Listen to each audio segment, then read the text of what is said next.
Assalamualaikum warahmatullahi wabarakatuh. Di sini saya Ismena Farha Ramadhani akan menjelaskan problematika umat terkait dengan aliran kebatinan serta solusi nilai-nilai Islam rahmatan lil alamin. Sebelumnya saya akan menjelaskan definisi dari aliran kebatinan. Yang pertama, jika dilihat dari akar katanya, maka istilah kebatinan berasal dari kata batin, bahasa Arab, yang berarti di dalam, yang tersembunyi.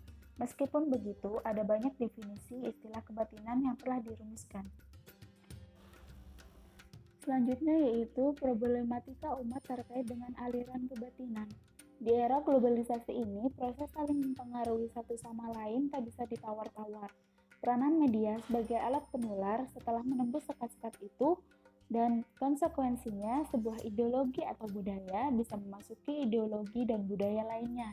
Dengan kondisi ini, maka kegoncangan bisa terjadi jika penularan virus globalisasi itu tidak sesuai dengan karakteristik kultur dan sosialnya. Karena alasan itulah, maka ada sebagian kelompok yang berusaha lari atau menghindar dari perkembangan dunia modern. Kemudian, aliran kebatinan hadir sebagai solusinya. Dan berikut adalah beberapa faktor munculnya aliran kebatinan menurut para ahli. Yang pertama, M.M. Dodi Guno, bahwa alasan orang Indonesia menganut aliran kebatinan karena para pemimpin agama kurang memperhatikan soal kebatinan dan tidak cakap dalam menyimpulkan ajaran agama dalam prinsip-prinsip pokok yang sederhana. Selanjutnya, menurut H.M. Rashidi, menurutnya hal ini terjadi karena para ulama pada masa lampau banyak yang hanya mengetahui kitab-kitab yang dipelajari di pesantren adalah produk pada 2 atau 3 abad yang lalu. Dan kitab-kitab yang dipelajari tersebut hanya pelajaran bahasa Arab dan fikih yang secara metodologi dan isinya telah usang. Karena itulah, maka para ulama tersebut tidak dapat menjiwai peran Islam, mereka hanya merasakan formalitas mata-mata. Selanjutnya, terdapat faktor lain yang memengaruhi aliran kebatinan.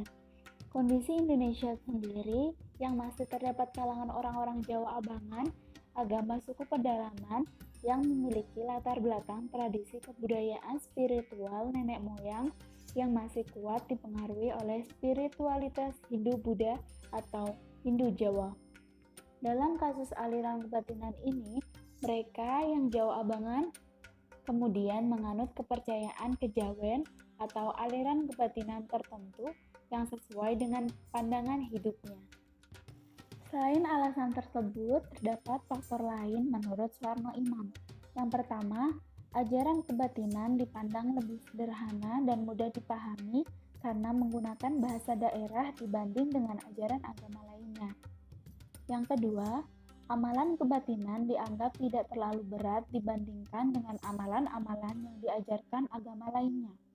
Yang ketiga, amalan kebatinan lebih menitik beratkan penghayatan batin.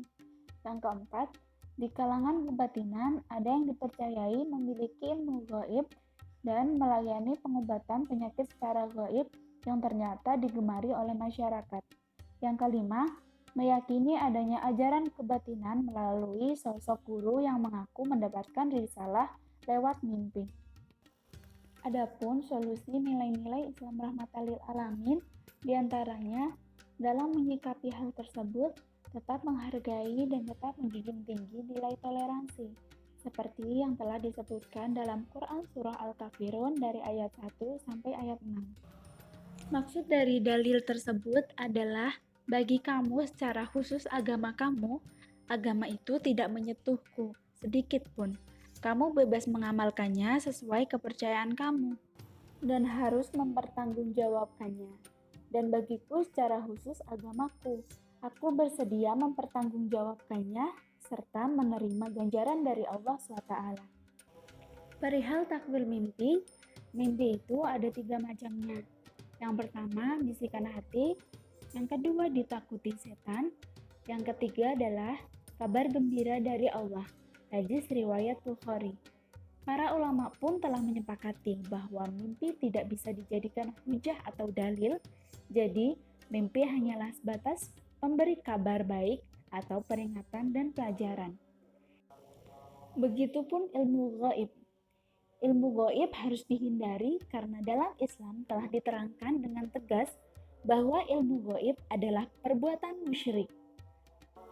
Dalam surah An-Naml ayat 65 telah disebutkan bahwa katakanlah, tiada seorang pun di langit dan di bumi yang mengetahui perkara yang gaib, kecuali Allah, dan mereka tidak mengetahui bila mereka akan dibangkitkan.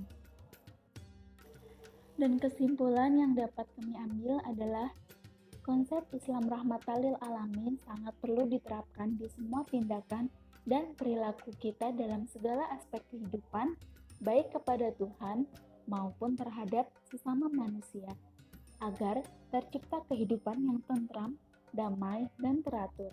Janganlah meminta kepada selain Allah sementara engkau memiliki Allah. Jika engkau mencari Allah, engkau akan menemukan Allah. Dan jika engkau kehilangan Allah, maka engkau kehilangan seluruh kebaikan. Telah Allah ciptakan engkau untuk beribadah, maka janganlah engkau bermain-main dalam ibadahmu.